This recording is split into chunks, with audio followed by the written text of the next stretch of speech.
วิธีรับโชคและเสริมบารมีของคนวันอังคารเฮามาเบิ่งเนาะวิธีรับโชคและเสริมบารมีของคนวันอังคารนี่มีหยังวิธีรับโชคของคน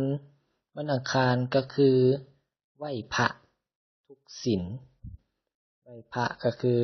8ค่ำ15ค่ำเฮาก็จะมีการไหว้พระหรือว่าถือศีลเนาะแต่ว่าของคนวันอังคารนี่จะพิเศษหน่อยหนึ่งคือทุกๆวันศีลที่เฮาเคยไหว้พระอิหยังแล้วมันจะมีตัวเสริมก็คือว่าเป็นไปได้ห้ามกินสัตว์ใหญ่ประเภทพวกงัวควายแบะหมูประมาณนี้ห้ามกินหรือเป็นไปได้ก็กินเจไปเลยเนาะจะเป็นการดีเพราะว่ามันจะเสริมในเรื่องของบารมีเรื่องของ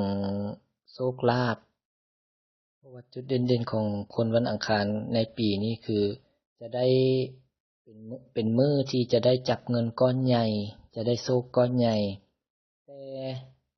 การได้เข้ามาของโชคของเงินที่เฮาจะได้นี่มันก็ต้องอาศัยบารมีหรือว่าโชคที่เฮาสะสมมาคือกันบัดนี้ถ้าสมมุติว่าโชคเฮาบ่ถึงเฮามันก็เงินที่เฮาจะได้อยู่แล้วคือเฮาจะได้เงินอยู่10,000แต่บารมีเฮาบ่ถึงเฮาก็จะได้ลดลงมาคือได้เทื่อละ5,000แต่ก็ได้2รอบบัดนี้ถ้าเป็นคนที่อยากได้เงินเขาเอิ้นว่าส่วนหลายคนมันคานจะบ่มักจู้จี้จุกจิกนำเรื่องที่แบบว่าอ่าเขาเอิ้นว่ารำคาญการทวงเงินจะให้บัดเดียวเอามาบัดเดียวเบิดเป็นหยังอิหยังประมาณนี้ก็เลยว่าต้องได้เสริมบารมีตัวนี้ขึ้นเพื่อหยังเพื่อหนึ่งมาเงินที่เฮาจะได้มันก็จะเป็นแบบเขาติดหนี้บ่หรือว่าเฮาจะต้องได้เงินเฮ็ดเวียกอิหยังสิเฮาจะได้หลายก็สะพัดว่าบ่ได้เป็นก้อนเป็นหัวเฮาก็จะได้แบบว่าเทื่อละน้อยเทื่อละน้อยมาถ้าเฮาเฮ็ดแบบซี้แล้วเฮาก็จะสามารถเสริมตัวเองขึ้นมาแล้วเงินที่เฮาจะได้เฮาก็จะได้หลายขึ้นได้เป็นก้อนใหญ่ขึ้นได้โชคใหญ่ขึ้นประมาณนี้มันเฮาก็จะเฮ็ดอิหยังก็ลื่นๆไหลๆบ่มีหยังขัดข้องเป็นประมาณนี้เนาะแล้วก็ในทุกๆวันศีลก็เป็นมีบทไหว้พระคือกันจะมีบทพระหุงมหากาเนาะก็เป็นบทเสริมของคนวันอังคารในปีนี้แล้วก็บารมี30ทัศและอีกอย่างหนึ่งคือสำคัญเลยก็คือบทอิติปิโสเกินอายุ1รอบบางคนบ่ฮู้เนาะบทอิติปิโสเกินอายุ1รอบก็คืออิติปิโสธรรมดาเนี่ยอิติปิโสภควาอีหยังนี่แหละหรือว่าอีกชื่อหนึ่งเป็นบทพุทธคุณท่องอิติปิโสภควาอะระหังสัมมานี่แหละเฮามีอายุ20ปีเฮาก็ท่อง21รอบบทอิติปิโสเฮาก็ท่องไป21รอบแล้วก็มีพระหงส์เนาะแล้วก็มีบารมี30ทัศ3บทนี้จะสามารถเสริมบารมีของคนวันอังคารขึ้นได้หลายแล้วก็ได้ดีในเวลาเฮาไหว้พระอิหยังแล้วเฮาท่องเบิดบทไหว้พระ3บทนี้แล้วล่ะเฮาก็จะมานั่งอธิษฐานเฮามาแผ่เมตตาให้อย่างหนึ่งให้เจ้ากรรมนายเวรให้เทวดาประจำตนให้เจ้าทิ่นเจ้าฐานเจ้าภพเจ้าภูมิให้ลูกคเทวดาทั้งหลายให้พญานาคให้สิ่งศักดิ์สิทธิ์ทั้งหลายแล้วก็สุดท้ายก็คือขออุทิศให้พระแม่ธรณีตัวนี้สำคัญเลยขาดบ่ได้เพราะว่าคนวันอังคารนี้จะเป็นคนเขาเอิ้นว่าปีนี้คือธาตุดินเสริมคือเป็นพระแม่ธรณีเป็นอีหยังที่เราจะสามารถเสริมตัวเองขึ้นมาได้ขออุทิศให้เพิ่นช่วยเรื่องเวียกเรื่องงานเรื่องการเดินทางเอกสารสัญญาคนวันอังคารจะเด่นพวกนี้เริ่มปี2018มานี่คนวันอังคารจะเมื่อยหลายปีนี้แล้วก็เป็นปีที่เขาเอิ้นว่าหายากกินง่ายเพราะฉะนั้นต้องได้ระวังต้องได้เบิ่งการใช้จ่ายดีๆต้องได้เบิ่ง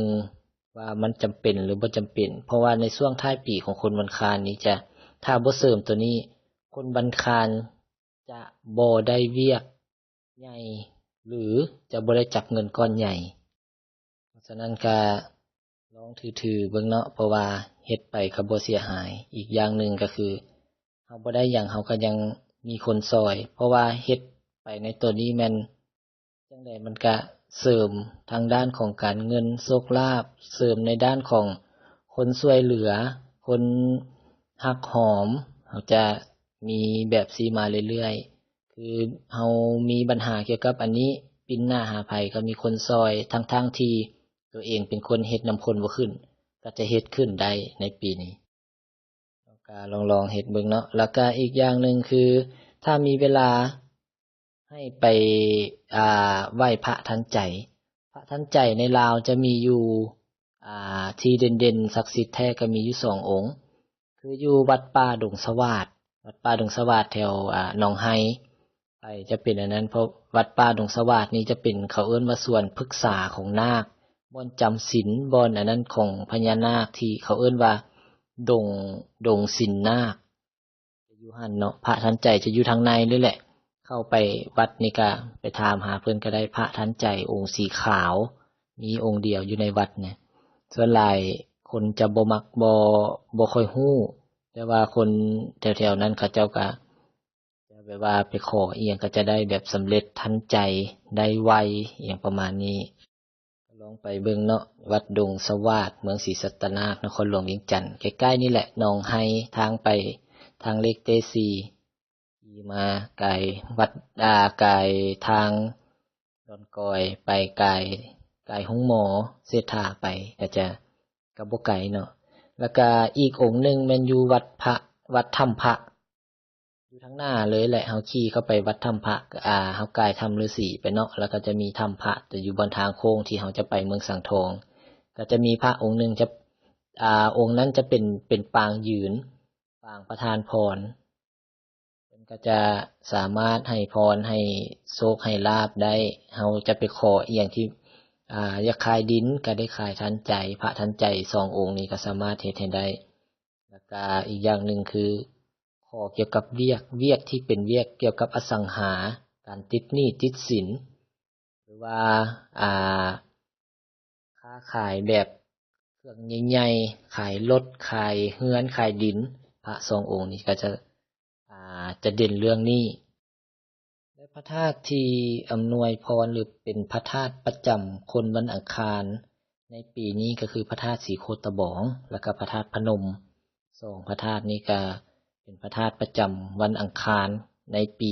2018นี้เนาะมีเวลาก็ไปไหว้ไปเฮ็ดบุญทำทาน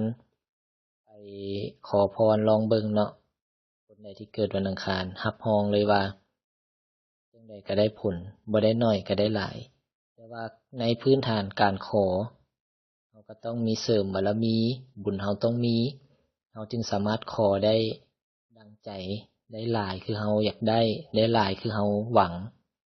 เนาะก็ลองไปขอเบิ่งเนาะก็จบไปแล้วเนาะของคนวันอังคารเดี๋ยวคลิปหน้าจะเป็นของคนวันพุธเจอกันคลิปหน้าคนวันพุธและถ้ามีไผมีอ่า คำถามเนาะอยากรู้เรื่องหยังก็สามารถคอมเมนต์ใต้คลิปทางรูมคลิปได้เลยแล้วก็ฝากกดไลค์กดติดตาม Subscribe เพื่อเป็นกำลังใจให้เฮ็ดเป็น